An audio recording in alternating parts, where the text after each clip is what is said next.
everybody, this is Jake of Politics by Jake, and as usual, I am your political reporter and commentator, and I want to talk today about why the right hates Biden. The very quick comment, and it should be self-explanatory, but it's true, and I'm going to tell you why. In order to set the stage for you on this, I want to present to you the premise, which I would like for you to keep in mind, that there's a real struggle. There's an ongoing struggle happening for the economic health and soul of this nation.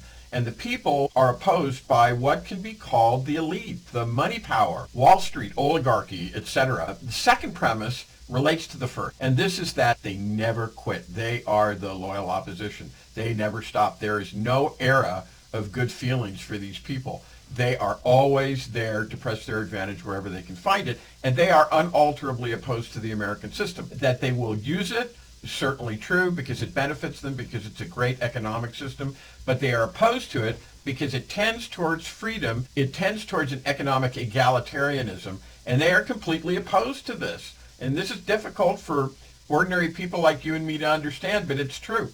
The third premise is that one of the things that they have wanted to do for a long time is to implement a killer austerity, what I call a killer austerity upon the people of this country. And in so doing, this will create a great misery, a great immiseration, if you will, upon the people. And I want to be clear that they are completely okay with this. Their attitude is that better them than me, I'm better than them. Actually, their attitude is worse than that, which is why it is appropriate, among other things, to call them elites, because they consider themselves to be above you, and they are not averse to doing harm to you in order to perpetuate that. And it is very clarifying, and it helps you make sense of what is going on in the world today if you internalize those concepts. And if you don't, if you look beyond the mark, so to speak, at the comparative simplicity of the concept here, you will remain confused about what is going on. But then again, that's why I'm here with Politics by Jake, so I can try to impress upon you that these things are basic principles. They are not pie in the sky. They are not wild-eyed ramblings. They are not vague musings, but this is really the way it is. Okay, so recently we had the State of the Union address for 2023, and there was a lot of hate for President Biden. I'm sure you saw Marjorie Taylor Greene and others. So what I would want to ask is, why is there such hate? Well, I'll tell you. The reason is because Biden and the Democrats, through their policies, have turned the tables on the wealthy, and the elites have thwarted their attempts to impose this killer austerity. As Ron Klain, Biden's chief of staff, recently said, Biden has delivered the largest economic recovery plan since Roosevelt, the largest infrastructure plan since Eisenhower, the most judges confirmed since Kennedy, the second largest health bill since Johnson, and the largest climate change bill in history. Now, Biden and the Democrats, through their policies, have imposed something that is actually little known by Americans today, but which is called the American system. It is Hamiltonian economics, which is Alexander Hamilton, a set of measures that outline a coherent program of national mercantilism, government-assisted economic development. Here, for your reference, if you should want to look into this, and you should, is a Wikipedia article that talks about that, and here's the citation on that for you. Succinctly, it's industrial policy, which, among other things that could be mentioned, stands for the premise that profits for a business need to be reinvested in the business. That is not what happens in oligarchy. Oligarchy, among other things, is simply a vehicle for the enrichment of the few at the expense of the many. Without digressing too much on this, we recently see the problem with Southwest Airlines, which, as you will recall, back in the holiday season, had a catastrophe of sorts. And the reason that they actually even kind of admit it is they're not putting the profits back into the business.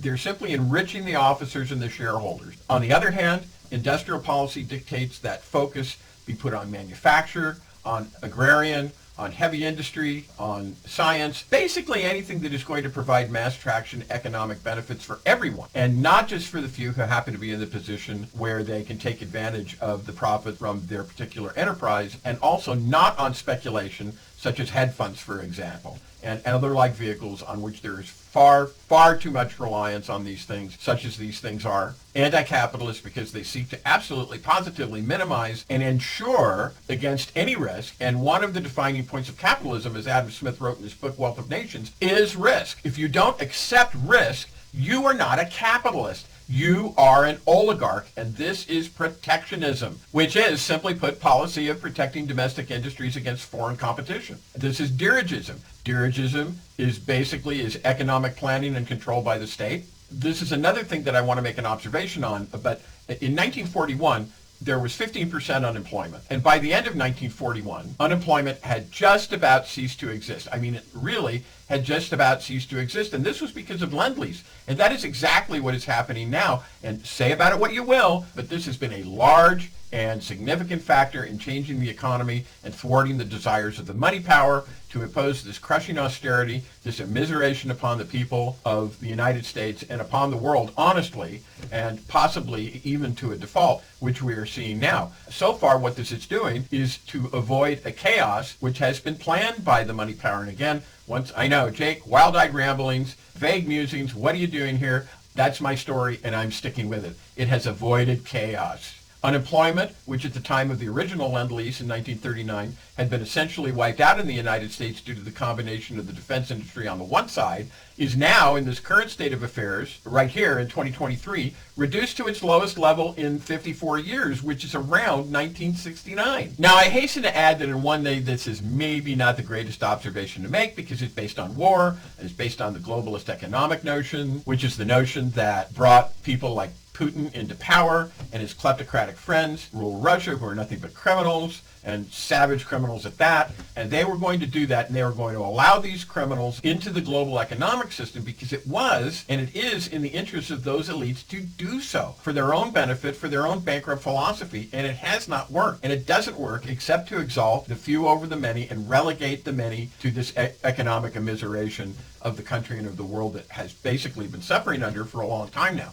And so they decided, and this attributing to them the morals, which I actually do not think they have, but nevertheless they decided that they would look the other way. They would realize that although these people were all criminals, that it was in their economic benefit to let them into the global system, and that was what it was, and this is what it has wrought. And in fact, it has wrought this right from the very beginning. Honestly, when Putin, the head kleptocrat, the head criminal of this enterprise, was allowed into power in January of 1999, he immediately began to do affairs which can only be described as organized criminality, including warlike activities. And when I say, I'm referring to Chechnya and all of the subsequent depredations that he has committed upon his neighbors. And naturally, this is not the world that I wanted. I don't think anybody wants war. I don't think anybody wants the awful things that are going on. And while I am for the American economy, I have no desire to see it happen in this way. But this is what has happened. This is what has been allowed. This is what has been allowed as a consequence of this.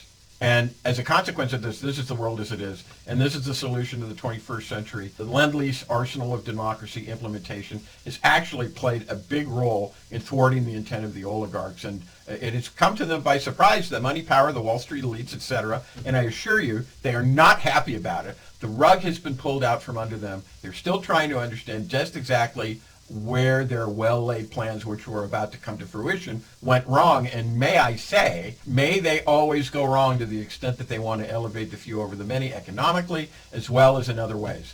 Now, always, if you're interested in these topics that I'm talking about, if you like what I hear and you want to support me and hear more, come to my YouTube channel, and here it is for you below. And there you will find various videos that talk about these topics and expand upon some of them, which I hope you will enjoy. And so that's all for now for Politics by Jake, and I will see you in the next video.